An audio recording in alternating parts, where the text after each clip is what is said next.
Logic mo dyan. Gote gurun. Indian din.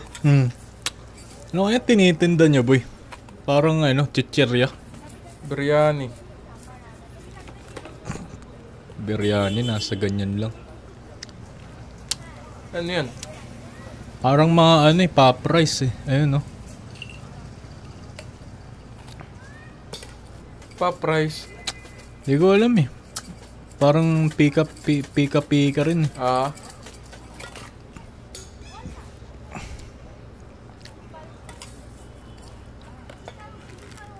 Malinis kaya yan? Siguro. Ba't sabi pag mga Indian daw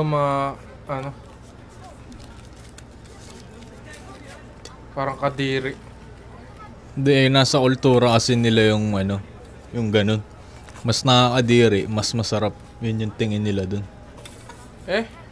Dapat may halo ng aroma ng tao. Kaya nga kinakamay-kamay lang nila kasi paniniwala nila dun. Yung essence ng tao. Yung katas ng tao. Oo. Mas sumasarap daw yung pagkain. Pag ganun. Kaya nilalagay sa kilikili. Game loose. Tas Indian. Siya nagtimpla, nilagay sa kilikili.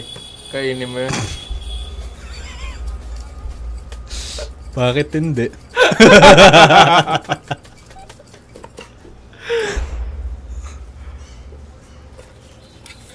Pag nagtinda ka dito niyan, boy, sa Manila. Ang ina, napaka-asim nun. Sagad ka sa putok. Dang ina. Hindi, I mean pag boy, ganyan din yung style.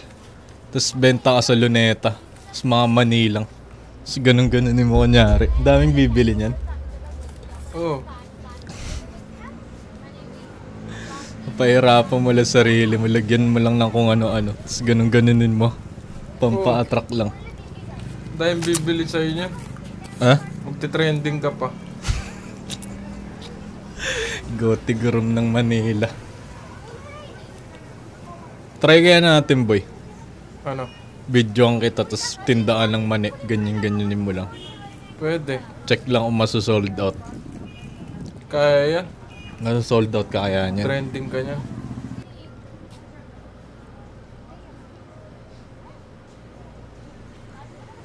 KMJS ka niyan.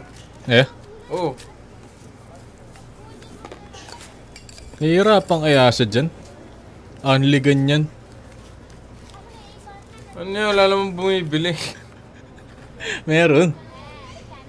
Kaya nga gumagawa siya. Mga ganun-ganun pa. Pwede naman normalin lang na ganun. Ayun nga yung brand niya eh. Gago, Gotik room, bili tayo dyan.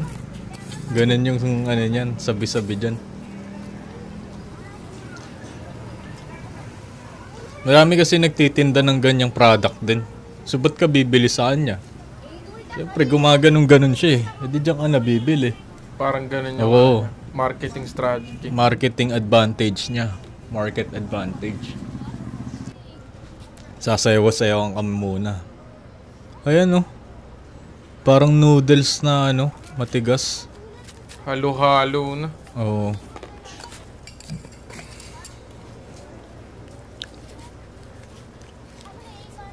Japchaeng, bibili kaya dyan? Itikman lang. Hindi yun. Sabihin. Bro, ayoko nyan bro.